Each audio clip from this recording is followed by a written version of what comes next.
Hello and welcome to the second episode of Footnotes and Fairytales with me, Damien Fox.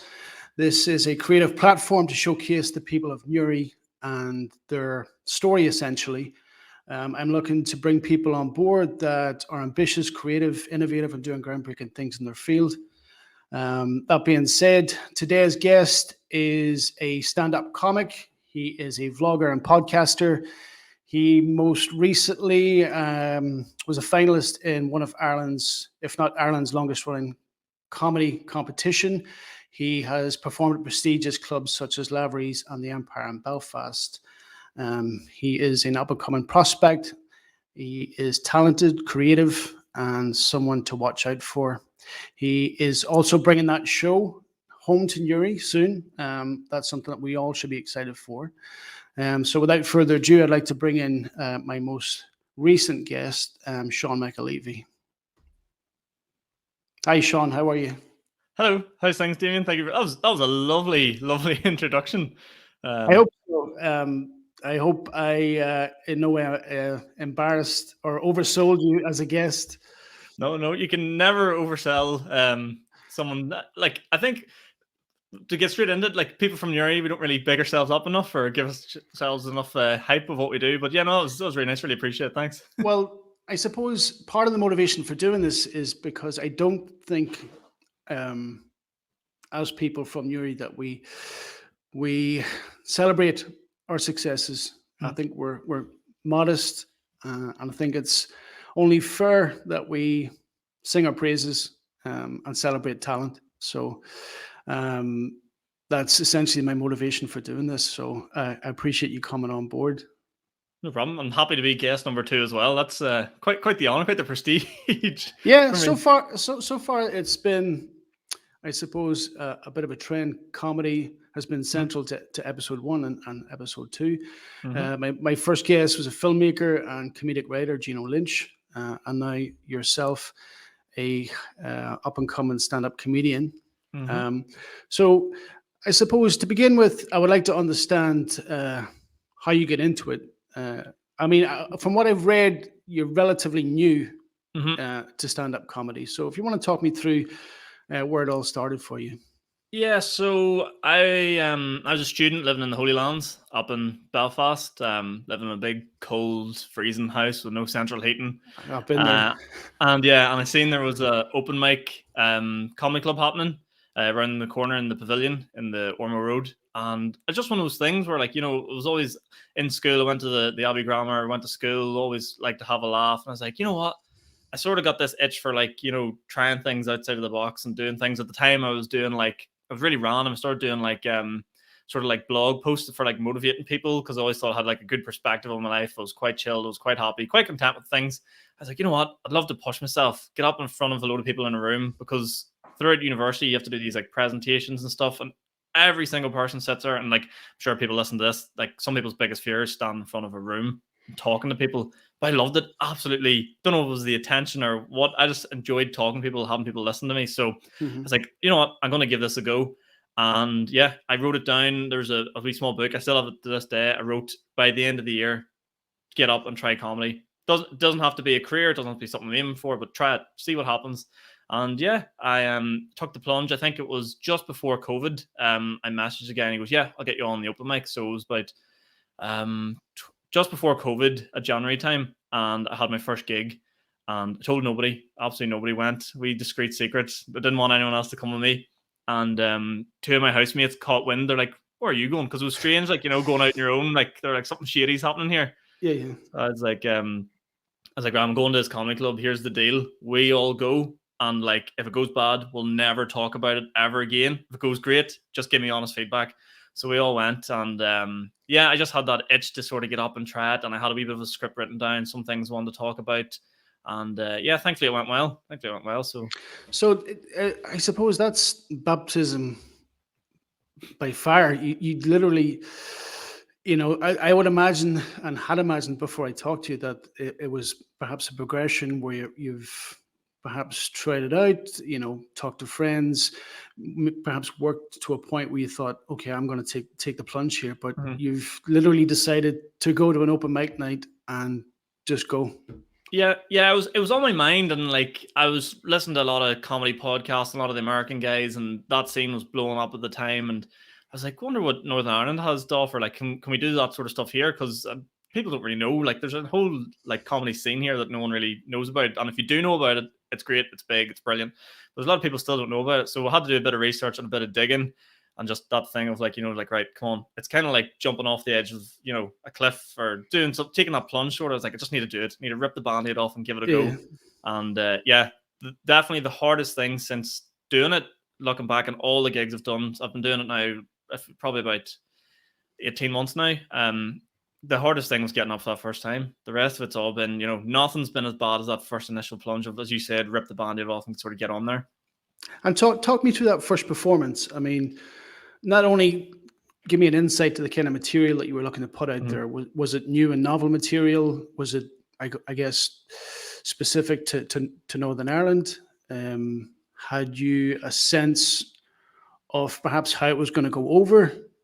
How well the material would be received? And what kind of fears before you stepped on stage essentially did you have? Because fear is probably the biggest thing that suppresses ambition, and for a lot of us it's the reason why we don't do stuff, is that projection of our worst fears.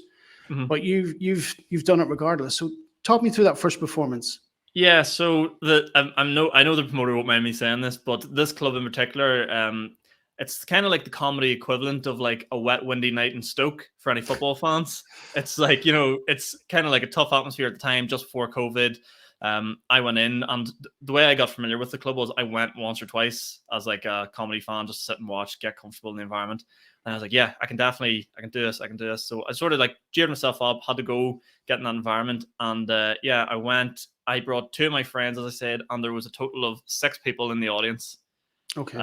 And a microphone on the stage, and I was like, oh my god, like this is really, really gonna happen.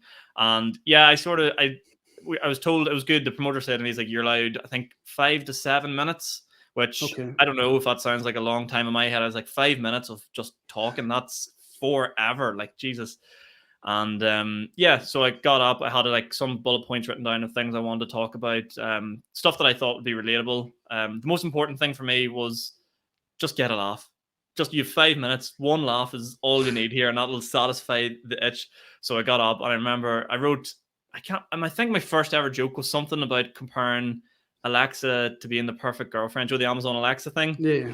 And there's some terrible remark I made about it, like being like, oh, you can always keep it in the kitchen, something terrible and derogatory like that. But the point is, it got a laugh, and then that gave me the confidence then to sort of continue on throughout the rest. And then I think there's actually a joke I still do to this day in my comedy set from that first experience. I talk about my experience at like going to like the Galgore and the like fancy spa resorts compared to like my girlfriend's experience, and like that's where I sort of found what I like to talk about. That sort of like relatable stuff, young guy things you can sort of, that sort of idea. So I think that first experience gave me loads of confidence. As I said, getting up there was so difficult for the first time, but I just got down there early. I think the gig started about 8 o'clock. I got down at 6. There was no one there, just me. So I just started drinking pints, settling nerves. I think I had about 4 or 5 Guinness. I actually helped the promoter to organize the tables and the room layout because I was that nervous. I was like, I don't know what to do with myself. Like, yeah, it's a nice distraction. Yeah, no one tells you these things. Like, no one says like, oh, only show up 15 minutes before the gig, or else you look like, psychotic fucking, too keen. Like, no one said that. So I was like, I'll show up at 6, so you don't know. So yeah, showed up. I had about 5 pints, had the courage, and then that was it. Yeah, I just got my name called, and I was like, oh my god, this is really happening. That's incredible, man. So from that performance until your next performance, what kind of time frame are we talking about? So that was January. I think the next one was a month later, and there was basically, so after that, I got invited into like a Facebook group with all the Northern Ireland comedians. Whoever you're thinking of, the biggest names in the comedy scene to the lowest names, they're all in this chat, and people would put gigs in going, do you want to come on here? Do you want to do this? And it was kind of like, first person to reply kind of gets on sort of thing. And there was a gig that popped up in East Belfast. Now, I don't know anything about East Belfast, West Belfast, North Belfast. I'm from Newry. I just think, everyone's singing off the same hymn sheet in Northern Ireland because it hadn't been Mhm. exposed to much outside of that. So this gig was in I remember because I was in Amsterdam at the time, and the post came up because Design want to do this gig in East Belfast. I was like, yeah, I'll go do it. I have 5 minutes. Let me try it. And your guy goes, how about you go and do 10 minutes? I was like, yeah, that's fine. I was like, just whatever. And he goes, only thing is, it's in a Methodist church in East Belfast, and the congregation can make up a large part of the audience. And I was like, oh no. Like, my first set, I talked about, a couple of like young guy things and sort of risky topics, that sort of idea. So yeah, I got up, and that was a month later, and I was like, I only have 5 minutes of jokes, so I'm gonna have to make another new 5 minutes of jokes. And I got up, and yeah, they had an interesting reaction to my second gig. It didn't go anywhere near as well as the first gig. Did you feel confident enough to start pushing boundaries, and did you feel confident enough to bring in material that perhaps would that was a little edgy? Like, how did you feel about, I would imagine it's easier to kind of go in the middle, to or remain conservative enough with your comedy just to sort of sense it, and rather than go too risque or too controversial too soon. But did you have that confidence early on to kind of like push the boundaries? For me, it was just I will never get on stage and not say something that I don't think's funny. And I've had that from day one. If I find it funny, I'm going to say it. Someone else might, like, you toe the line with those sort of things, I suppose. But yeah, if I find it funny, I would generally go up and say it. And I'm not the kind of person anyway that gets up and says, I don't know, maybe I do say some more risky stuff than other people, but I wouldn't be one for like real dark humor or talking real dirty stories and stuff like that. I think people see like a young 25-year-old guy, and they're expecting certain narrative, certain stories and stuff like that. And I don't think I necessarily fall into that category with my style of comedy, just because I just don't personally find that as funny. If that makes sense. I'll just always be true to what I find funny, and if people like it, great. If people don't like it, it's one of those ones. It's comedy's such a subjective thing. Of course, yeah.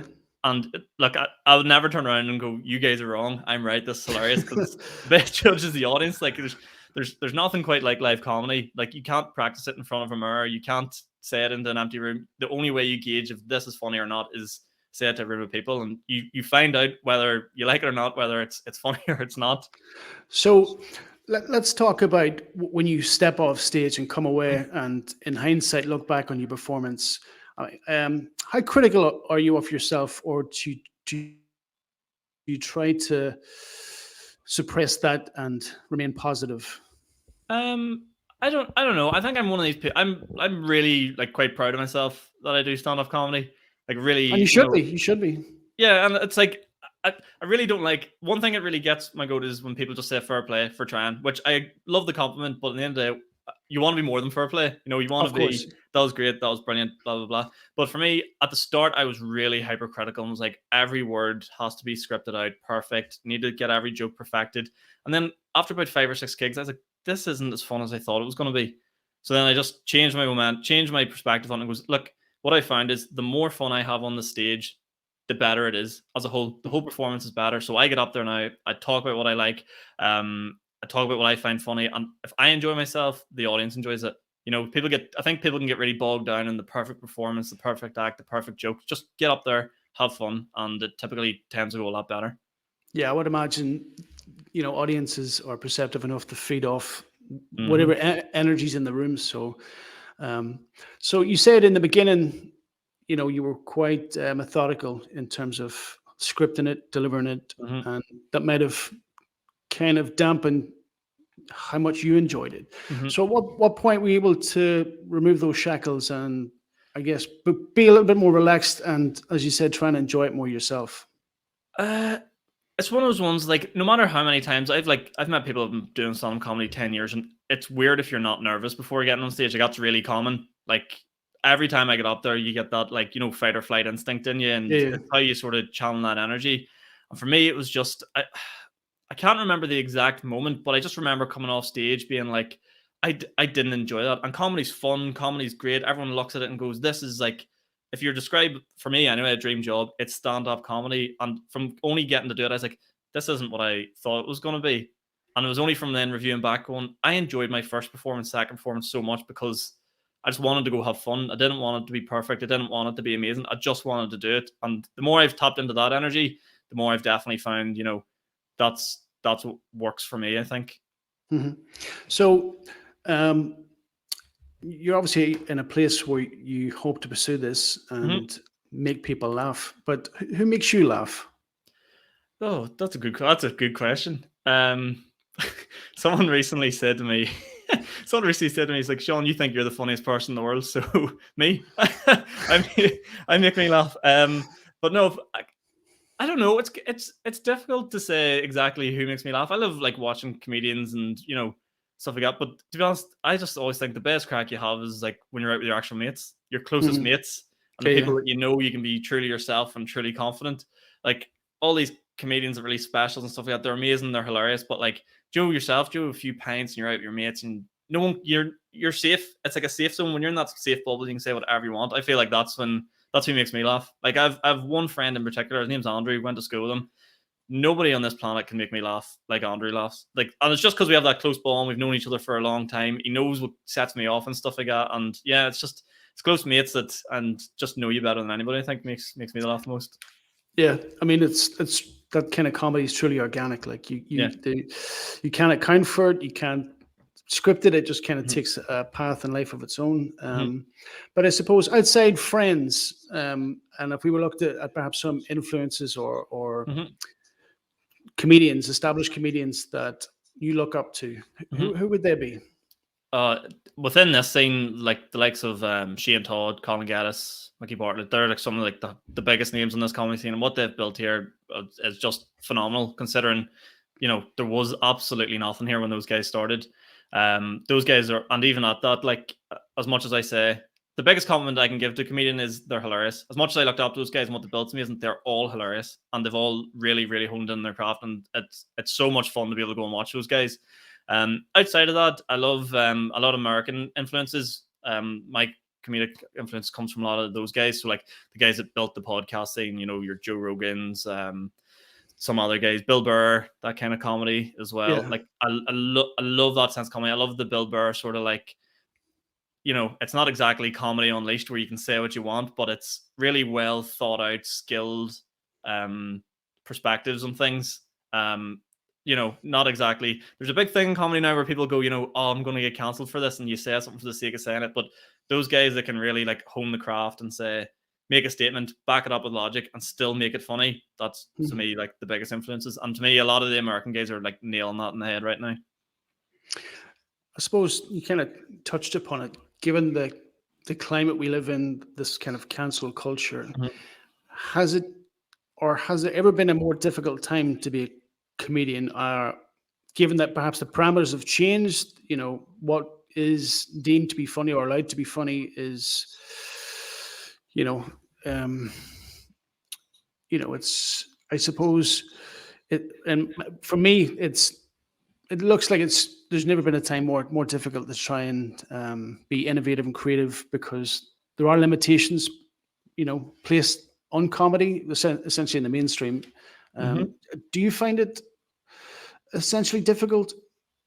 Not particularly, because as I said right at the top of the show, like I talk about what I find funny. Like, I don't find anything funny about incredibly divisive subjects or things that would really want to upset people. That's not my aim. Some of the jokes I've probably made on stage before are kind of poking a bit of fun at this person or poking a bit of fun at that person, but I don't think I go close to that line in terms of Well, people that's what getting I upset. suppose. That's, and I think I watched it in one of your shows that I'd seen online. I mean, given where we're from, you have that political divide, that religious divide.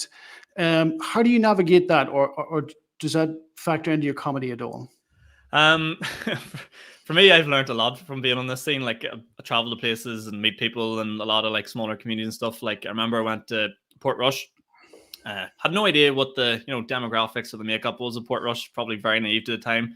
And I got up and did a load of stuff about being a Catholic and like how he like won the majority vote for the census and stuff. And they're all sitting there just like very grumpy at me. So to me, I think I'm quite naive in that extent. To that extent, like there's nothing, I think what people need to remember is I take it from point of view. There's nothing malice. I mean, I'm not trying to say something like that to, get a nasty reaction out of you or trigger you in such a way. It's more, I think Northern Ireland is a very good place for it because we're really self-deprecating compared to a lot of places in the world, which I love. I'll never really like, I would say something about, us with the majority and be like, oh, all you guys, all the Protestants in the room, you guys are just denying the facts here. And then they laugh and they get that release and they're like, all right, this guy's like, this guy's a friend here. He's not actually trying to start a revolution here or, trying to get us out of the country sort of thing. Yeah, so I think we have that, especially, it's like when you go to a certain environment, you go to a comedy show, to expect what to expect. It's not as if I'm out preaching this or shoving this down your throat. You've come almost into my habitat, so you kind of have to open your mind to what it is we're going to say to you, if that makes sense. Yeah, I think like you've touched upon it. We tend not to take ourselves too seriously. We are self-deprecating, and I think that's a positive. That's something that allows us to make and poke fun of ourselves. And I think that feeds into audiences and stuff, that they are more receptive to things that perhaps in another environment might be a little sensitive or offensive. Yeah, I think it's Mark Norman, the comedian from America, made a great point. Like a lot of logos and stuff in the American sports teams are getting cancelled at the minute. So like you had like the Red Chiefs and stuff like that, like sort of the Indian. So they got rid of all that, but yet like the Fighting Irish are still using a leprechaun going like this on their logo, and none of us care whatsoever. Yeah, I mean, so we can sort of take that sort of stuff and be like, this is fine, this is all right, which is good. I think it's a real good characteristic of the country, to be honest. Absolutely. So, talk to me about a show that you've done where you've performed to perhaps a larger crowd. Like, what's the most amount of people you've performed to, and how did you find that? Largest crowd I performed to was probably either Lavery's or the Empire in Belfast. So they're kind of your two, like, your biggest shows you can sort of get. For anyone who doesn't know, in Northern Ireland, like that's the Empire would be the Northern Ireland equivalent of, like, say, I don't know, Live at the Apollo, if you will. Like, that sort of status it has for our scene. And then Lavery's would be like, her Hot Water Comedy Club over in Liverpool, that sort of status. Like, just a really brilliant, well-run club, packed out. 100 and I think both hold about 150 people on the night. And yeah, it's the nerves, Damien. It's just the nerves of going in front of that many people. When you have a small audience, you can kind of, chat, you can see people, you can chat to people. Whereas when it's the large audience, there's just some things that are outside of your control. Like someone in the back of the room could be talking, you don't know who it is, you can't gauge who it is. So there's a lot of variables in your mind. And also with these bigger gigs, you're gigging with bigger names. Like Colin Murphy was hosting the Empire, I was there, and I'm sitting there looking and being like, this is weird. I'm sitting talking to Colin Murphy right now. The same with Lavery's. Colin Geddes, absolutely massive, is like doing like, oh, what did you do today? And I'm like, this is imposter syndrome. What the hell is happening? None of this makes sense. Like 2 years ago, I was sitting in a Holy Land's house, absolutely freezing my butt off, not paying for heating, and now I'm sitting in a room with these guys. But yeah, getting up, it's just, it kind of like, it's bigger than just the day. Like as soon as you get booked for a gig like that, like I think Lavery's, I was booked 2 weeks in advance, and it was the only thing I can think about. Just completely obsessed, going, oh my god, right, 13 days ago, make sure I have everything prepared, make sure I know what I want to say, make sure things are tight, make sure you're sticking to your time, because like the bigger clubs, like if you go under, it's a big deal. If you go over your time, like you might never get back on again. So there's a lot of factors to consider. And then just on the night, like those big rooms, like I'll eat a lunch and then that's it. I can't even eat that day, just with the nerves. Just drink loads and loads of water. It's almost like preparing for like anyone that plays like Gaelic football, a big dinner and then something light before going out. And do you find that those nerves have eased at all as you continue to perform, or are you confident in that nervousness being a healthy sign? Yeah, it's definitely like, it's no, I think that it's weirder. I've had it before where I've had no nerves and it typically doesn't go as well. You kind of need that. I think the psychological term is arousal. They'll say that bell-shaped curve of like performance. Hopefully no one misconstrues what I mean by that before going on stage. But yeah, you definitely need like that sort of nerves, that butterflies in your belly sort of feeling before going out there. Now, I gig with guys that genuinely try to run out the door before going on stage. I don't get that bad, thankfully. But yeah, I definitely channel it in, and then again, as you said, when the audience is there, you can almost take that energy and push it back out into the room, sort of thing, which tends to work in my favor, I think. I wanted to also understand, I mean, in many respects, comedy, and particularly in stand-up, the level of detail involved and applied and honed in by stand-up comics. I mean, I think I watched an interview with Ricky Gervais, and he was talking about perhaps some of his earlier stand-up performances. And I mean, the level of detail you're looking at is that he had worked out on average how often he needed a laugh Yep. over the course of his performance. I mean, is that something even as new to the industry that you're looking at? I wouldn't say for me as much. No, you have a lot of different styles of writing and stuff like that, and how people prepare themselves for gigs. Like for me, again, I'm still new enough to this where I'm just looking, write a good bit or create a good bit. Even I don't necessarily always write all the time. I'll just come out with a bit or see something and then go, right, can we? I would always say trim the fat off that. So I'm not necessarily looking, like those guys. I think 5 seconds a laugh or whatever it is for their specials they do. But there's just different approaches. I know Kevin Hart does a thing. I was lucky enough to get tickets for him in Belfast when he was staying over here. And he did this amazing thing in Limelight where he got on stage. And if anyone's ever seen Kevin Hart, he moves around the stage, jumpy, really energetic ball. He just left the mic in the microphone stand and said every word he wanted to say for 60 minutes. I was like, why? That's not Kevin. Why does he do that? Then we found out later. He does that just to test the words he's saying, just to hone in exactly what it is, if it's funny. Does this movement make it funnier? Does this movement take away from it? Because he can gig and build that so much, he fine details it down to that. So just almost like a dry run through of the script just to see what is funny. And then in between that, he goes, do I need to add a word there or should I add a movement? And those guys will do that. For me, it's not as much like that. It's more, what do I find funny? Did that bit land? Did that bit not land? Could I take it out? Could I replace it with something else? That's my kind of idea.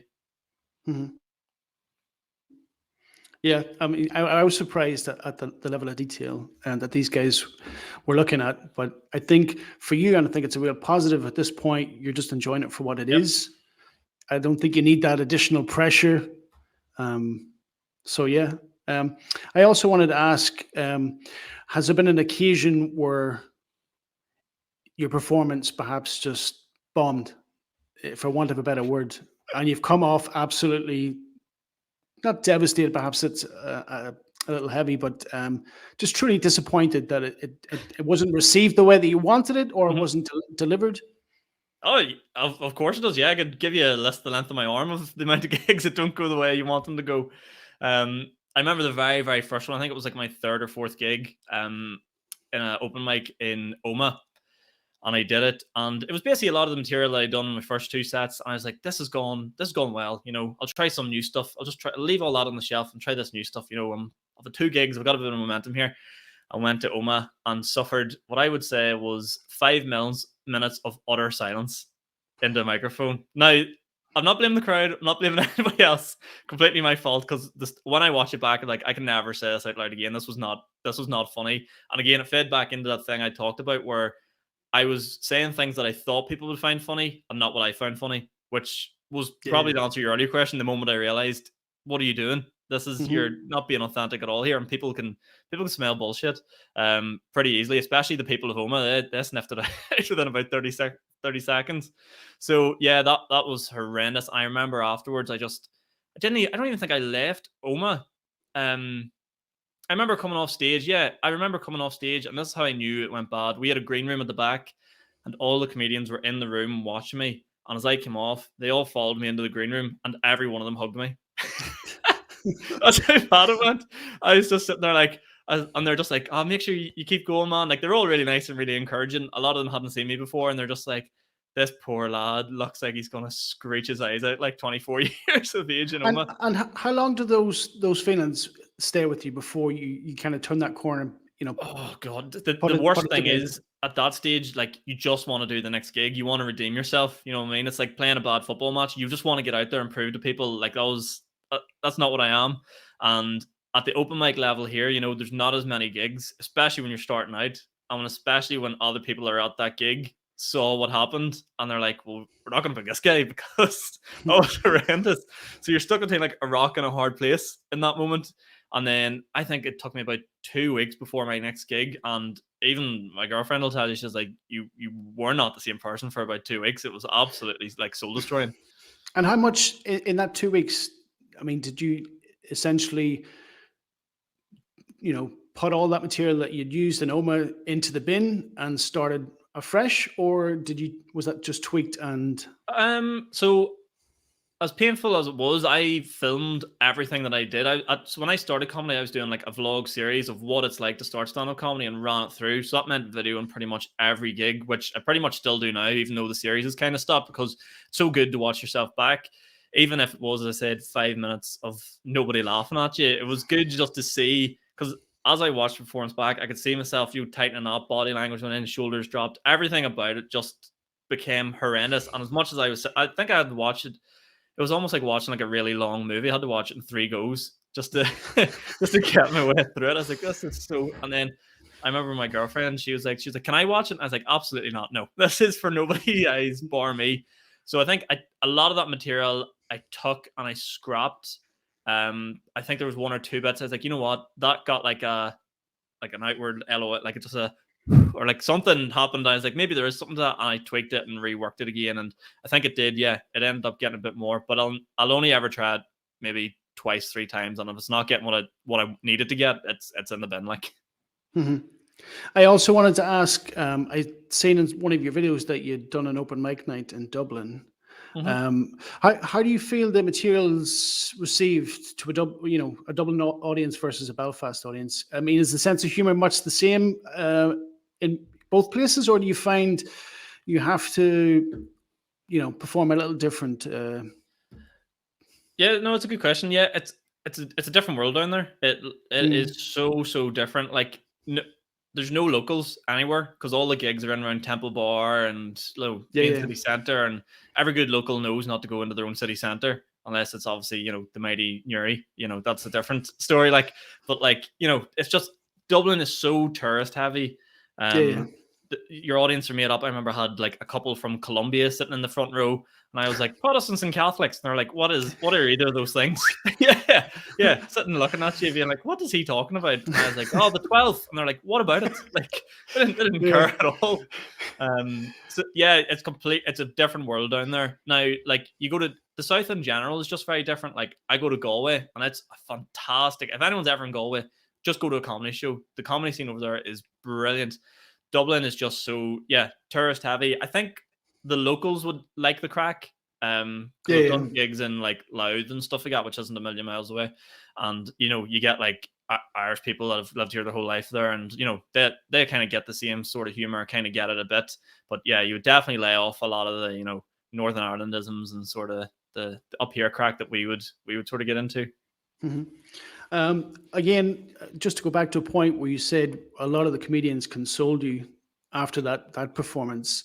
I was always curious whether in the stand-up comedy scene, is it a fraternity essentially, or is there a competitiveness to it that, I suppose, do you find that people and perhaps well-established comics don't reach back and help pull up-and-coming comics up with them? I think it depends. I think at the very, very bottom of open mic comedy, there's almost that revolving door of people who, like me, want to try it, give it a go, and then you sort of evaluate. It's like, right, is this guy serious? This guy loves it.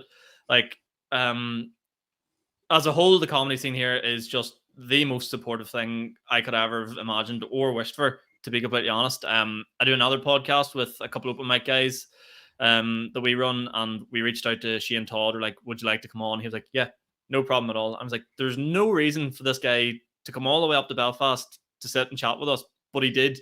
So it's and I think part of the reason he did it is because he knew how passionate we were, how much we love it. Like he said this, he goes, you will definitely all be doing this in 10 years time. You get that vibe. I think if you earn the respect in that sort of way, they will really support you, which is great. And for us, it didn't even take a whole lot. It just took us showing that we're passionate and we really enjoyed it, and the likes of those guys support you. There's always a spot and within running orders, like your headliner, your MC will always be big acts, and then below that you'll kind of get lesser paid spots or maybe open spots where there's no pay at all.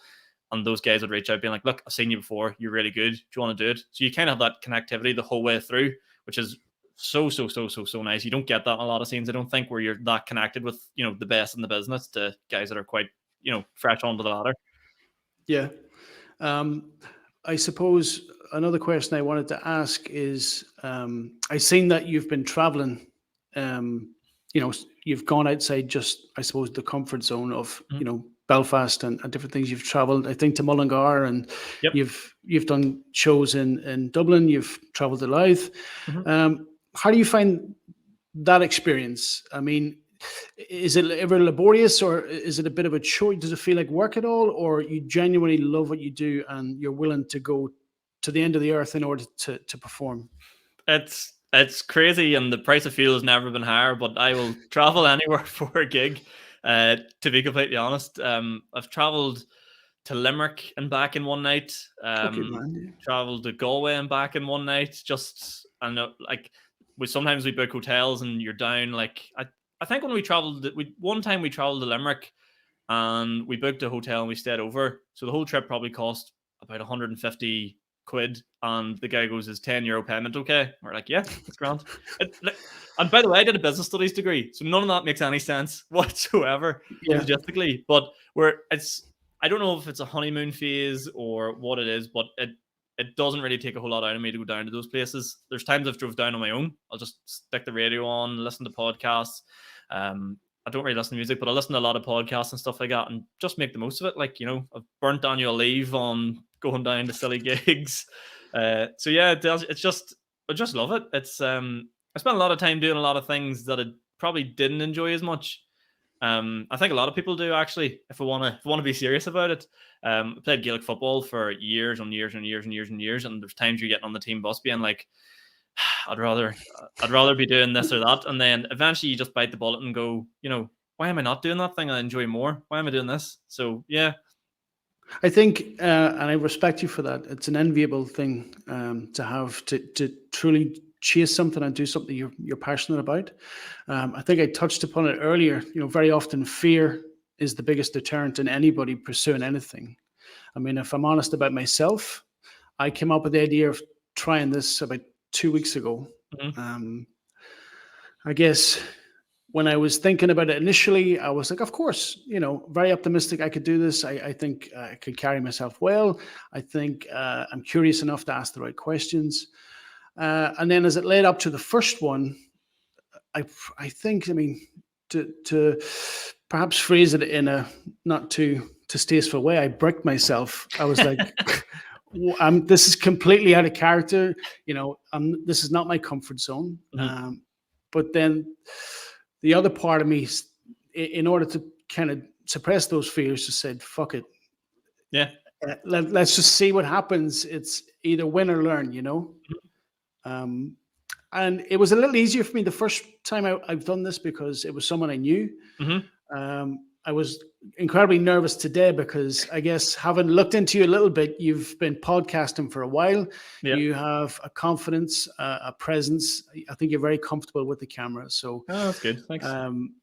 And again, as it got closer to connecting with you here today, I was like, what the fuck am I doing? Yeah. I still get that for everything. I think, we get guests on our podcast. I still do comedy. Nobody knows what's going on inside someone's head. Like, I've sat down here today and goes, this guy has no nerves whatsoever. He's confident in what he does. It's only his second episode. He's absolutely flying. Do you know what I mean? So I can feel the battles people go through. I can feel the nerves now in my chest. Yeah. It's like, but again, I guess part of why I'm doing this is to highlight people that are pushing past insecurity and fear. And in many instances, it's young people that are doing incredible things. I mean, if I take my last guest, Gino Lynch, I mean, there is no film industry in Uri. There's not many people that's pursuing that as a career. And here he is, essentially on his own, paving his way. Yeah. Like yourself. I guess when I was kind of looking into you and stand-up comics from Uri, there's not a whole lot Take them on one hand. Yeah. Yeah. And that's something I have to admire you for. You're forging your own path. A lot of people, I would imagine, that perhaps pass judgment would think, like, why be a stand-up comic? Yeah. But it's something that you truly love, you're passionate about, and you can see that in what you do. So I admire you for those qualities. And I think another question I would ask, if you were to fast forward 5 years, where do you see yourself? It's a question I never answer because no one will believe me where I see myself in 5 years' time. And that might sound absolutely ridiculous, but from when I've started this, as I said, I was literally going to an open mic and doing nothing. And within my first 18 months, I'm gauging up towards what's going to be hopefully a sold out show in my hometown, which, as we've talked about, like, there is really not a comedy scene in Newry. Leanne McAleavey actually does a great job. She runs a local comedy club in the town once a month. If people don't know about that, they should definitely check it out. But apart from that, there is really nothing else. So I've had that vision of doing that from when I started. That was a big goal of mine, to bring something to Newry that people could go enjoy, find out more about the comedy scene. Like, I'm bringing more. It's more, that show that I'm doing myself will be more than just me on, to show people you're missing out on all these other people that are hilarious as well. So yeah, in 5 years' time, who knows where we could be. The podcast I'm doing, the RB podcast with my friends, is going really good. Personally, I'm getting better and better. I'm running my own club now up in Belfast, which, Okay, man. if you'd told me that 2 years ago, I would have laughed at you probably. But it's all things I've had in place, and I just think I don't try and compete with anybody else that's out there in the scene. I just always try to compete with myself. And if we want to try and go down the inspiring route, I think that's all anyone can do. I wasn't trying to overtake anybody here. I wasn't trying to better anyone. I was just like, what can I do to better myself? And I think that first open mic was the start of all of this for me. And I mean, look where it's led me to now. I think that's a pretty decent result so far. Yeah. I guess I want to ask if the podcast thing came first, or had stand-up comedy, was it your first? Yeah, so I had done the 2 gigs, and then lockdown happened. So the world had just, Okay. ended, shut down. You couldn't go anywhere. And I was like, I have this creative outlet in me now that I've kind of put out to the world. I did the second gig and then posted everywhere on social media being like, I did this. I'm really proud of myself. And then everyone went, where's the next one? And I was like, the bars aren't open. No one can go anywhere. What the hell can I do now? So then I started my own podcast. It was called the Smack Talk Podcast. And it was similar to this, where I'd interview guests. It was a lot of fun. And then as lockdown sort of reopened again, I was finding myself like chasing down guests and stuff like that. And I didn't enjoy it as much. I was like, I would enjoy this more if I could sit down and just talk with comedy friends that I've made since, trying this. And that's what I did. I took like a slight pivot. So the comedy started first. The podcast kind of came as a result of I needed some sort of creative outlet. And I absolutely love podcasting now, though. It's one of my favorite things to do. Like, I love being a guest on podcasts. I love chatting to new people. It's probably one of the best things that I've discovered in the last 5 years. Like, that's something I've seen. I kind of look to do some background and understand who, the public persona was of Sean McAleavey, and I was surprised to see that you've got quite a good online presence. You've performed, or certainly appeared in, a lot of podcasts. Do you think, as a stand-up comedian, it's equally as important to have an online presence and to stay relevant and to stay in people's minds? Do you think the two go hand in hand? Is it necessary? Yeah, it's kind of the battle in every industry now within entertainment. It's like, do I get good at my craft, or do I build an online presence? Like, if we want to talk like the boxing scene at the minute, you have YouTubers who have the presence but not the skill, but they're making more money. And then if you look at comedy, you're like, you've got this guy who's got the presence but not the skill, or maybe he's got the skill but no social media. So it's kind of finding that balance in between the two. I like to think I put a lot of emphasis on my social media for stand-up comedy, because at the end of the day, when people hear Sean McAleavey, I want them to think one thing, and that's funny or comedy. That's what the goal is. And not enough people go to gigs to get that image. I can sit in the house and make a clip that gets, a couple of my clips of 30,000 views and stuff like that. You're never going to perform to 30,000 people, but you can reach them in their own home, which is kind of, this whole, if you really want to be critical about it, and if there's people that want to get into comedy or people that do comedy, the only thing that gets you more gigs, if you really want to be cynical about it, is can you sell tickets? Yeah. So, and the only way you're going to do that is if people know your name. So for me, I really try and push the social media stuff, but at the same time, I'm trying to bring both up the same level. So if people have thought, oh, Sean's social media presence got a lot better over the last year, you can rest assured my stand-up comedy's got a lot better as well at the same time, which I think helps. It definitely helps. You have to have that online presence, whether it's podcasting or clips or showing people that you're just doing gigs by posting photos. It's absolutely essential. Yeah. I also wanted to ask, and this kind of looks at how you hone your skills and sharpen those skills.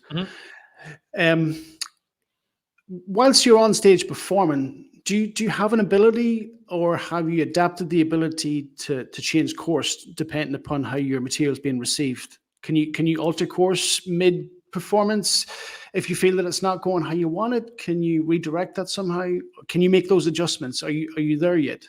Yeah, I'd say so. I'd say I've gotten there. From running my own club now up in Belfast, I would MC a lot, and a lot of that is, you might try something you wanted to talk about, but then you go, right, okay, they're enjoying more when I talk to the crowd, do crowd work, ask people what they do, and I'm finding a lot more now that like I can feed off their energy and pivot a lot more. Where at the start it was like almost like, a rhythm. Have to hit this line, this line, this line, this line, this line, and then the performance is gone. Like remember I talked about something before. It was Snapchat, and it was to really like, it was an older audience, and I was like, "You're all familiar with Snapchat?" And they went, "Nope." And I goes, "Oh well, I'm talking about it anyway." It was in the script. Whereas now, if they went no, I would have been, you can make a good remark about it and move on and go, right, shuffle something into the deck here, and let's move past that, because I think no that's point what I would. explaining things that no one has a clue about. Yeah, I suppose that's what I wanted to try and understand is that if you're delivering material, and things weren't going as planned, it started to bomb. In the early days, would you just have pushed on through with the material, get it done and go? Yeah. But you're now at a point where you can pivot and adjust. Yeah, 100%. It's also too, like, if I let's say now I have a really good solid 30 minutes of material and I'm booked to do 10. You have 20 minutes of stuff you can take out of the back drawer and throw it in if you're finding something goes well. Because it's not always only that, it's not going well. Can you pivot? It's, this is going really well. What else do I have that's like this? And just keep honing in on that then, because you want to keep that momentum going throughout the whole thing. Yeah, I think I have to admire stand-up comedians, because I think they see the world through a particular lens that not all people have. I think stand-up comedians have the ability to see things in everyday life that other people might just walk past or not see it. I suppose I wanted to understand, like you said, when you're in the build up to a set, maybe it's 2 weeks out, you're kind of consumed by it. Can you turn that filter off, where can you step away from it and not always be inside your own head looking for the next joke, or what can I find that's funny? Yeah, that's something I've struggled with. Like, I gotta admit that I'm completely obsessed with it. Like, people will be having a conversation, like, "Are you trying to try a new bit out on me right now? Is that what you're doing?" And I'm like, "No." But now that you mentioned, I'm going to write this down because it could work. Like, the notes in my phone don't even make sense anymore. You'll see something, you'll write it down, and people look at you like, "What the hell are you doing?" And you're like, "Oh, I think there's a joke in that. I think there's a bit in it." And it's one of those things that I think a lot of us do. We just really struggle to turn it off, because you just always thinking about that next laugh. It's really hard to describe the energy of making people laugh, like the gratification that probably gives you, or how much adrenaline that gives back, and you're constantly chasing that high again. So whenever you're out in public and you see something, it's hard not to go, "Oh, I should hold on to that. I should write that down." And yeah, trust me, I've had family members give off to me at the dinner table, girlfriend give off to me, like, "Please, can you chill out? Stop talking about comedy. Not everyone's as obsessed about comedy as you are." And it's fair enough. Not everyone is, but it's almost like, you see guys that, I keep using the football analogy because that's what I did when I was younger. Like, people are just so obsessed with football when football season comes around, because that's what they enjoy. And comedy, there is no season. It's, 12 months a year, 52 weeks a year. It's around the clock. So it is really, really hard to distinguish between the two. Like I do work in a normal 9 to 5 job too. And even my manager will be sitting through like KPIs and stuff like that. And she's like, Sean, we need to get down to business now. That's enough about your comedy stuff. Let's nail in here. I'm like, oh yeah. Yeah.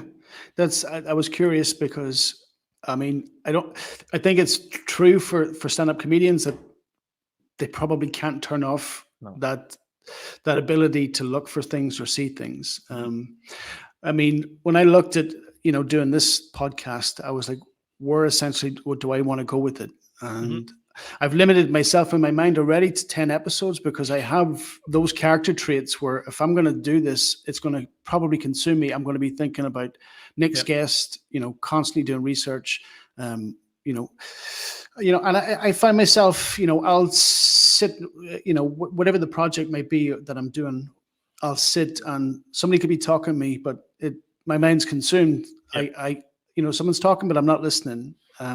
So I guess that's why I was curious to understand for you, that stand-up comic in you, it's 24/7. Like you can't just turn that off. There's also a bigger picture to it as well. It's not just comedy and scripts. It's social media. It's managing yourself. It's, planning how I'm going to get to this gig or my podcast. Oh, can I get sponsors for this? Like the list for me and what I think I focus in terms of comedy and everything else, like the ecosystem within it is just, there's too much to think about. Like, it surely helps these guys, when they get managers and they build themselves to a certain level where they can then, relax a bit and go, right, all I need to focus on is writing jokes. But at this stage and early on, especially like yourself in podcasting, you're the producer, you're the writer, you're setting up everything. You have no one else really to help you, sort of thing. So you have to do all these things. I think that's what even makes it harder to be able to disconnect from it.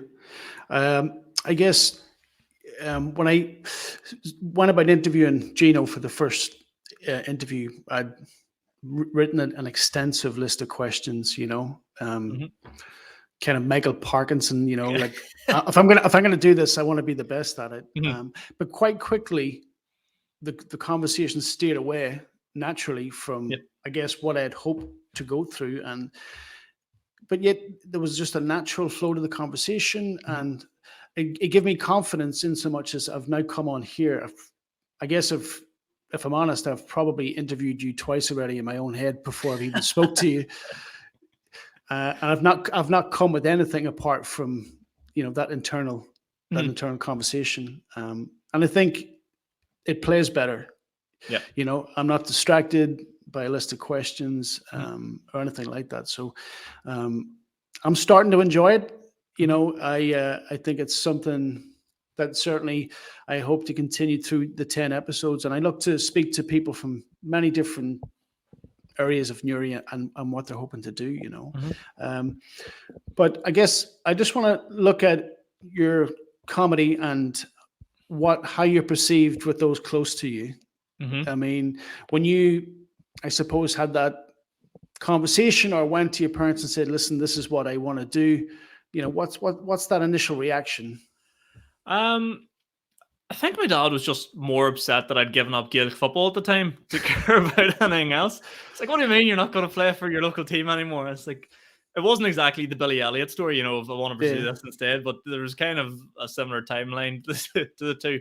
But I told them, and they weren't overly surprised. They were just sort of like, oh yeah, I could see you doing something like that. Like, I actually remember I was telling a story to my girlfriend earlier about when I was younger. I remember being like 11, 12 out in like a holiday in France or something.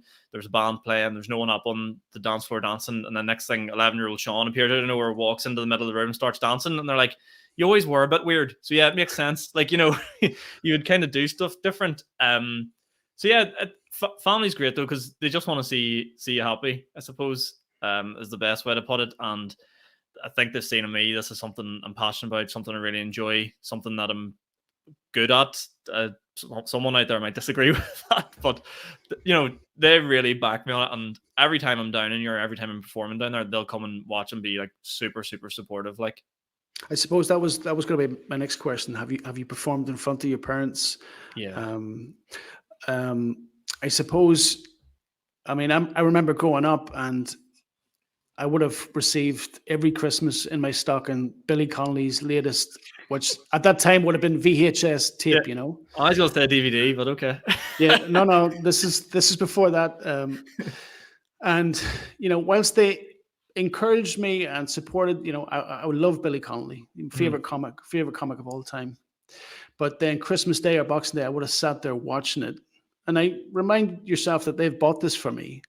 And then here is Billy Connolly talking about, some incredibly crude and disturbing things. And but as much as they're sitting, shaking the head, you can see that smile, that they equally enjoyed it as much as I did. And I suppose the point I'm trying to make is there material that you wouldn't perform in front of your parents because it's your parents, or you're comfortable enough, basically, whatever I want to do here, I can do that regardless, and they'll see the funny side?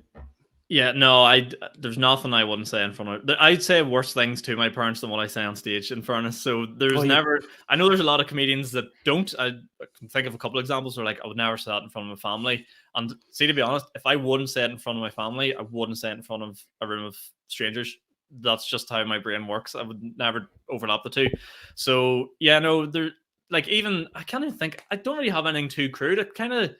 There's times I've talked about, a guy getting a massage and maybe being an uncomfortable, experience, or like maybe it being, let's just say a massage might get too intimate and something might happen within a man, right? Let's just go with that. And I've showed them that set. They've heard that joke before, and they just laugh. They're like, oh yeah, fair enough. Like, it does annoy them, but I don't talk about real dirty stuff or real filthy stuff, because I wouldn't say it to them, and I don't. That's not who I am. I don't talk about that sort of stuff anyway. So yeah, no, there's nothing really on stage that I wouldn't say or tweak. Might be different when, if a granny or grandparent came, I'd be like, oh, they won't even like the word fart. But you don't want to upset them. Obviously, they're the main ones. But no, family definitely not, thankfully. Now, I understand that I think is it toward the end of this month you're going to perform in Uri? End of June. Oh, June. Okay, sorry, I got the date wrong. And have you performed in Uri before? Yeah, so I've done McAleavey's Comedy Club a good handful of times. So in her wee cafe, she runs the comedy club in there every single month, which is great.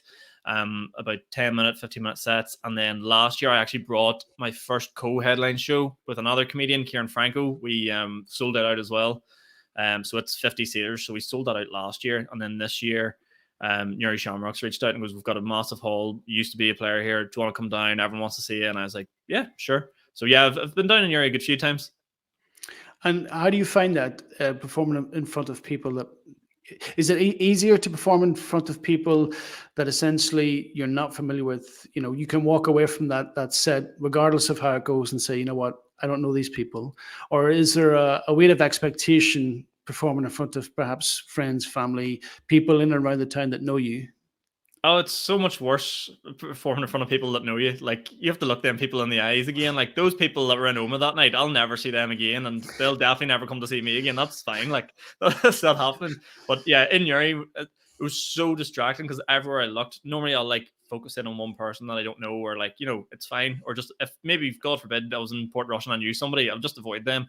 But in Newry, I was looking up and I was like, I know you. There's my dad. There's my mum. Oh, I know you. There's my cousin. Well, how are you? You used to work with me. Like, and you would have to look at these people. If you're always thinking, if it doesn't go well, you never think, oh, this will go brilliant, and I'll be able to gloat to them in tomorrow, and they'll say what a hilarious person you are. You never think that. You always think the worst, and I'm gonna have to look at these people again. So it's definitely more nerve-wracking. Mm-hmm. And if you could just talk to me a little bit more about the up and coming show, like who else is performing? How many people? Are you bringing comedians in from outside Newry? Yeah. So the 24th of June, Newry Shamrocks have actually completely renovated out their bar in there. So it's a really, really nice looking social club now. They invited me down. They're like, Sean, do you want to put on a show? I was like, yes, absolutely. So it's my show, Sean McAleavey, live in Newry Shamrocks. So the gist of the show is going to be, I'm going to MC it. I'm going to bring a few acts on stage that aren't from around Newry. One of the acts booked is a guy called Talal Jamar. He's living in the Moy. He's a Tyrone guy, and he's originally from Syria. and he's absolutely hilarious. He recently performed in Lavery's for the first time, so likes of him. I've got one or two other acts come down as well, but I'm going to be tight-lipped about them because I haven't announced them yet. But yeah, so it'll be me, about 3 other comedians, and then I'll come back on at the end and do a bit of like a headline set and chat to everybody and sort of get the crack and hopefully get some of that good Nuri sense of humor out to everybody. But yeah, there'll be a whole variety of people on, and yeah, it'll be such a good night's crack. Mm-hmm. And I suppose I grew up and there was no such thing as a comedy club or a comedy night in Newry that I can recall. There seems to be, from what you've said, the beginnings of a comedy culture. Do you think there is room now for a comedy culture and perhaps a fixed comedy club to slot into Newry somewhere, or is it not there yet? I think Newry is, yeah. I think like trust me, I've gigged in the weirdest of weird places in Northern Ireland, and Newry's more than fit. And the people of Newry get comedy. A lot of parts don't get comedy. Think he can talk during the acts, and some places can be almost a bit rude at times because they just don't know how to. They've never seen a comedy club before. They don't know. People think they can shout at the acts and heckle and stuff like that. And anytime I've done Newry, it's been great. Like, it's been really nice. The audience is really, really well behaved. And yeah, they're just always up for the crack. They're always up for the crack. The last time I did Newry, the BBC were actually down filming in McAleavey's Comedy Club, and they're sort of documenting like the comedy club as a whole. And it's sort of similar question you asked: is there space for a comedy club here or scene? And someone asked me, he goes, "Why do you think Newry needs a comedy club?" And the answer is probably yeah, because it's something people don't know they want. Yeah, for sure. They thoroughly enjoy, and from my experience, anyone that goes to one comes back, which is a great sign that it's a good night and it's a success. Yeah, I mean, I've not been to one. I was always aware that Belfast had them, and I suppose to some degree I understood Dublin had them. I mean, I've been to live comedy, which, I mean, I went to a Peter Kay show in, I think it was the Odyssey, but I don't think I could have been any further away from the stage. Yeah. I ended up watching it on the screen, which, I might as well just stayed at home, waited for a special to come out or a DVD. Yep. And it was funny, but I didn't come away thinking, this was an incredible experience. And I think my curiosity is piqued. I definitely, when I come home, I'm in Switzerland at the moment working, but it's definitely something on my list of things to do. I want to have that live, intimate experience in a comedy club, and experience that. So with respect to Newry, before you'd made that leap into comedy, was there anybody that you were aware of from Newry that was doing stand-up comedy? No, I don't think so. Not that I can think. I mean, all I did was, what did I do? Yeah, I pretty much just, like, I knew kind of figures and stuff that had, like, tried different things, but I was always very aware that Newry sort of had this narrative, and a lot of places in Northern Ireland have this narrative that, small-minded mentality or narrow-minded mentality, like, who does he think he is? Why is he doing that? And it was only until I actually flipped my perspective on that and thought, no one's doing this, and if everyone's chatting about you doing it, that's a good thing. Like, that narrow-mindedness can almost flip itself on its head and be great for promotion. Yeah, there's an opportunity there. I guess that's the positive. That's the positive thing. But I think a lot of people shy away from that and say, oh, I'm not going to do that because, they'll talk about me and blah, blah, blah. But it tends to work out the other way a lot more than people realize, I think, where when you take that plunge, people tend to quickly get behind you. Like, I've had loads of support from people from Newry. One of the comedians that I've found on the scene that is from Newry is a guy called Darren Matthews. He helps to run Leanne McCooey's Comedy Club, and also a bar in Belfast called the Sunflower Comedy Club, which is like one of the best comedy clubs in all of Northern Ireland. It's fantastic, and he's he was really good to me from the start. Once he knew I was from Bestbrook, where he was kind of from, and he put me under the wing a bit. So there's about 2 or 3 of us now doing comedy from around here, and yeah, we all really get each other's back and sort of look out for each other, which is good. Yeah, and long may it continue. I think, like, there is space for that in Newry. I think it'd be a wonderful addition, socially, culturally, because there has been a vacuum. We've always had to go to Belfast or Dublin for these kind of things. I think Newry's big enough. I think we have a wonderful sense of humor. So it makes perfect sense to have those kind of things available for people to go to. So with that being said, I suppose what I wanted to ask, and I guess it leans into how attentive you are as an aspiring comic to everyday kind of funny things that happen to perhaps the rest of us don't see. I wanted to ask, is there something that's happened recently that made you laugh, or that you thought, this is something I would put into my show? Yeah, I was in a bar recently out in Belfast. It was like a real old man sort of dive bar kind of thing, cheap pints and sort of men on high stools sort of idea. And there's a guy that got out of his high chair, and as he got out of his high chair, he took his beer mat and sat it on top of his pint. This guy was like 70 years of age. And I was like, mate, you wish someone would come and spike you right now. Like, there's nothing funny about an old man spiking a young girl, but the idea to me of a young girl spiking that old man was the funniest thing I could imagine at the time. So yeah, you you definitely like hyper focus on things like that, and be like, is this for real? Is this serious right now? Like, but I don't know if that speaks volume for like the woke culture now, where 7-year-old men are afraid of getting spiked at a pint of Smithwick's on a night out. I don't know, but yeah, it definitely made me laugh. Yeah. Because I suppose part of me thought when I was coming on to interview you, I was like, is there an opportunity here for me to make the comic laugh? And I guess I was looking at experiences in my life that I thought that, maybe if I tell him this story, maybe I can make the comic laugh. Yeah. So I'm going to try that with one story. Hopefully it plays out, and it's a true story. So my wife's mother is, for all intents and purposes, she's legally blind. At that point, she had a guide dog. Her and her husband and the family as a whole were raising money for the guide dogs. So they would have put, little collection boxes in all the shops around town. And I suppose the Guide Dog Association, in recognition of the work that they were doing, asked my mother-in-law to come for a photo shoot, and she would feature in one of the calendar months for that year's charity calendar. So my wife, my sister-in-law, and my mother-in-law, we all traveled from Newry to Bangor, and we were going to meet this photographer, and he was going to, take the photograph of my mother-in-law and the guide dog, and she would have featured for February or March, whatever it might have been.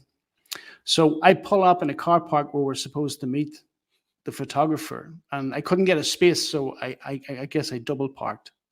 I guess we're waiting there for 20 minutes or so, and a guy walks up and he gives me a nod, So for whatever reason, that's the guy. So we wait for him. He gets into his car, and we take off after him. So, we're maybe 5-10 minutes in the car, and we're driving, and we notice that he continues to speed up as we get closer. And this goes on for maybe 3, 4, 5 miles, at a point where you could see he was visibly disturbed and perhaps a little anxious. Why is this car up my arse, and why are they continue to follow me? But then the penny dropped is that none of us knew what the photographer looked like. And as it turns out, the guy was giving me the nod that he was leaving and we could take his parking space. So as it turned out, we terrorized this man for 4 or 5 miles, thinking he was the photographer, only for the penny to drop. And we realized that, no, this was just somebody being kind enough to give us their space. Oh, that's terrible. Yeah, it was absolutely humiliating. I guess why it's fresh in my mind, it just came back to me. I told somebody that I work with, but yeah, I just thought perhaps that would make you laugh. Yeah, no, that's good. That's great. Yeah. Yeah, I'm sure somewhere that man's still telling that story about how he's haunted. I heard a guy with a similar story one time, but only his was like he was walking home from a night out, and the girl in front of him or something like that, every time he got closer, she would speed up and walk away. But he thought he knew her, so he'd kind of chase after her a bit, and then it just turned out the two of them were sprinting away from each other. She was screaming, being like, "Get this man away from me!" And he was like, "We know each other," and she's like, "No, we do not." Yeah. I guess those kind of experiences, like at the time we were deeply embarrassed, but within a relatively short space of time, you have to, and again, it goes back to the fact we're able to laugh at ourselves. Yeah, yeah. So besides what's upcoming in June with your show that you're bringing to Newry, what's next? I mean, what's the future look like for Sean McAleavey? That's a good question. Yeah. We're just continuing. Me and the guys continuing to build our podcast. I'm continuing to build my brand as a comedian. Gig as much as possible. Build my comedy club really. So in Madden's Bar in Belfast, we run. It's a weekly comedy club of open mic. So you literally just land down for anyone that wants to start stand-up comedy. You land down, you sign a piece of paper. If you get down in time, we'll put you on. You get 5 minutes to try comedy. So build that comedy club, which so far has been going really well. I MC that every week as well. So yeah, build the skills up as a MC and fine sharpen the tools, I suppose, because it would be really nice just to have, I thought instead of going to Limerick and these random places just to ensure you get a gig, have one kind of on your doorstep here in Belfast for me where I can nip out and sort of get a gig. And we've actually, now that I think of it, actually had one guy travel up from Newry, a guy called Stephen. He traveled up from Newry to try out stand-up comedy for his first ever gig. So that was actually really nice to see as well. He was kind of saying to me, he goes, I've seen you've done it, I kind of want to do it. So that's really nice. It's nice that people would even think like, oh, you've done this, so I feel brave enough to do it. That was actually a really nice feeling. So yeah, just for me, continue to have fun with it as much as possible. Build my comedy club, build the podcast, stay busy really, and just keep doing it as long as I'm enjoying it. But I think, and I hope that's the example that you will set, whether it be intentional or not, is that yourself and your journey, you're demonstrating that you literally can pursue and do whatever you want to do as long as it makes you happy, and that be your biggest motivation. That fear shouldn't stop you from doing challenging and bold things that perhaps take you outside your comfort zone. I think you are in many ways a pioneer for comedy in Newry, in that you're one of the few that is, breaking new ground, and I think that's a credit to you. Yeah, I just always think, from my perspective anyway, it's like, say this doesn't go well, say this doesn't work out, I end up being the same guy I was 2 years ago, but just with a bit more experience, a bit more confidence, talking in front of a room full of strangers. But yeah, that's a better position to be in than staying in the same place, I suppose. Yeah, and I think it was something I thought about before I come on. I was like looking at myself and whether I should do this or not. And I thought, and I was honest enough with myself to say, there's literally no value to be gained for me not doing this. I will have learned nothing. I will have achieved nothing. So that's why, regardless of my fear, my nerves, I've pushed through, and I'm doing something that isn't comfortable necessarily to me. And I think in some ways the kind of narrative that the course of these interviews will paint for people is that fear is just fear. Yeah. That you should be able to set that aside and be ambitious. Yeah.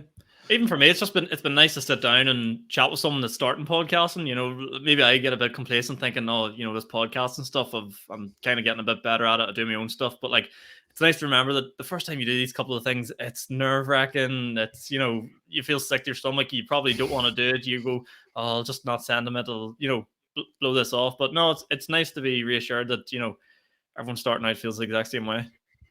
Yeah. For me personally, I think the bigger challenge is to interview people and talk to people I've not met before.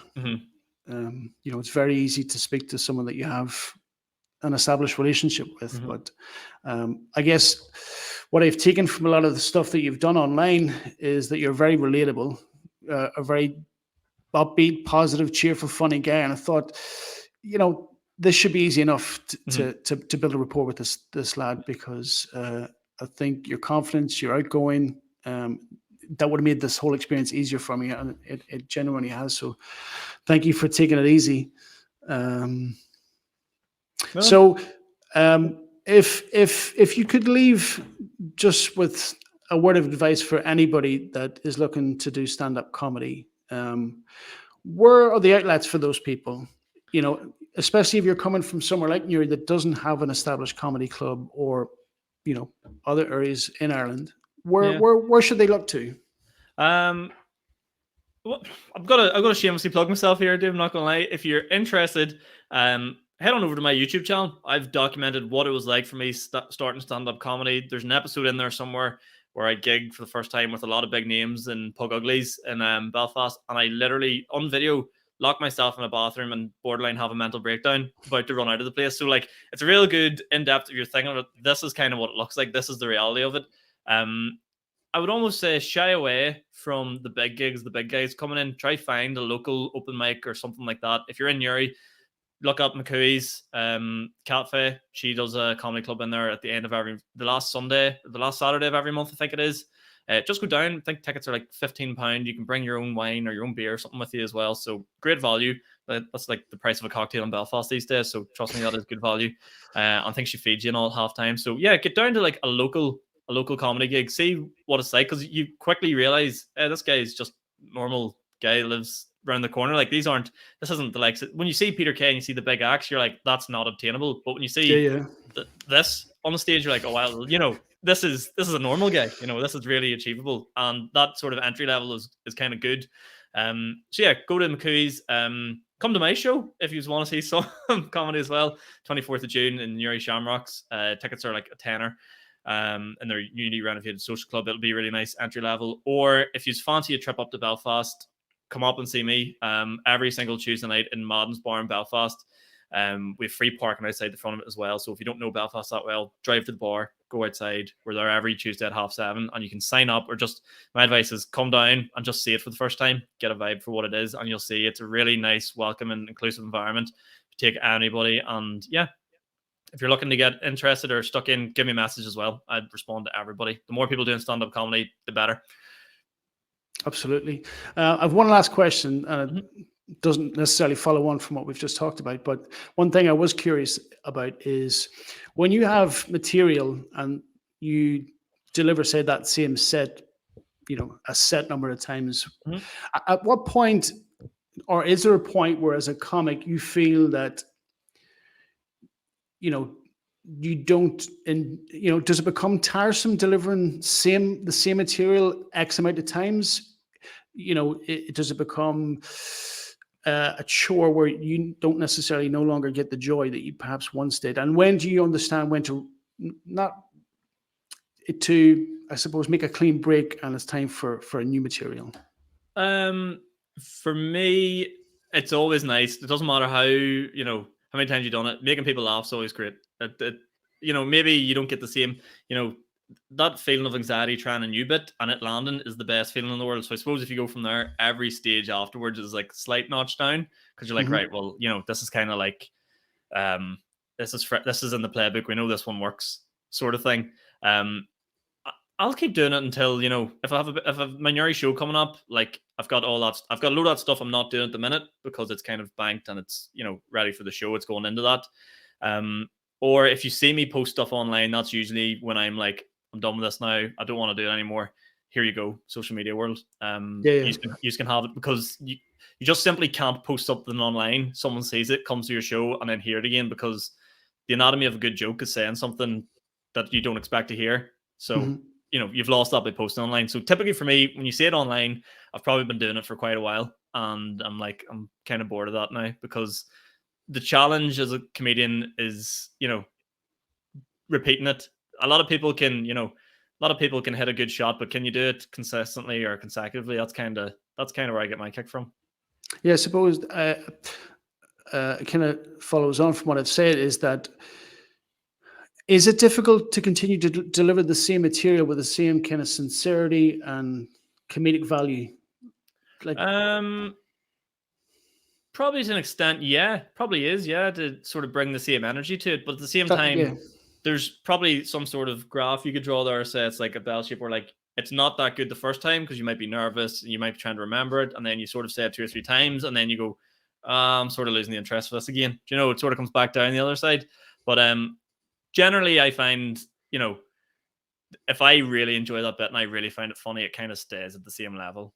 I sort of have the same level of enthusiasm for it for quite some time, because I think the important thing with being a comedian is also being self-aware and self-critical enough to be like, this isn't as good as it could be. Let's try and work it a wee bit better.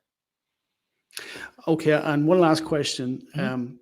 if I look back at the number of comics that have made me literally buckle over with laughter, it's probably a handful. Yeah. I've seen many comics that have made me laugh, but that point where, oh my God, I literally, I could piss myself, that kind of funny. I experienced it with Eddie Murphy, either Raw or Delirious, one of those two shows, or perhaps both. Richard Pryor, there was one of his shows that I was actually just lying in the living room on the couch by myself. I laughed that hard. I was a little annoyed that there was nobody else there with me to share the experience with. I was like, how can nobody else be here right now? And I guess the other being Billy Connolly. For you, have you had those experiences, whether it be at a live comedy event or some of those comics that you've watched? Yeah, it's never has it happened watching it on TV. It's always in the room. It's always in them venues. Most headliners here, people come see. Like when I went to see Kevin Hart, I just thought that was like honestly near fell out of my chair. It was that funny. Seeing comics here try new stuff for the first time, like the likes of Shane tries new stuff again. It's a completely different atmosphere when you go and watch it live. There's too many to name. All local guys. Colin Gaddis, all those guys, they're absolutely fantastic. Even guys, if the guys who do the podcast with Kieran and Pete, like those guys can get me laughing more than anybody because I see them so often do the same. So when I see something new, proper sends me over the edge. I find those guys hilarious. Like, I think that's great, and it obviously speaks to the health of the comedy scene in Ireland, and particularly the north, in and around Belfast, and hopefully that'll spill over into Newry, and we see the likes of yourself and other comics come to Newry more frequently, that we get a stable, comedy club there at some point. But well, I said, with that being said, I'd like to wrap it up. I'd like to thank you first and foremost for coming on this platform. It is to highlight people from Newry particularly and their successes. I suppose to give them credit for doing new and innovative things, to suppressing fear and overcoming obstacles, to be bold and brave. And I think you're doing that. You're young, energetic. The world is very much your stage, and I think you've every intention to performing on it. And thankfully, it's going to be to our benefit. I do hope to see you live someday, and I have to make that point now that I've talked to you. So ideally, when I'm next home, I'll maybe reach out to you and see, is there an opportunity for me to come and see a show? Yeah, absolutely, no problem at all. Yep. You let me know. I'll get the tickets over to you. You're a gentleman. Listen, Sean, it's been a pleasure. Thank you very much. And I hope at some point in the future, when the trajectory of your career just continues on the up, that perhaps we can chat again. Yeah, no problem. Thank you very much for your time, Damien. Absolutely love being on the podcast. No worries. Thanks very much, Sean.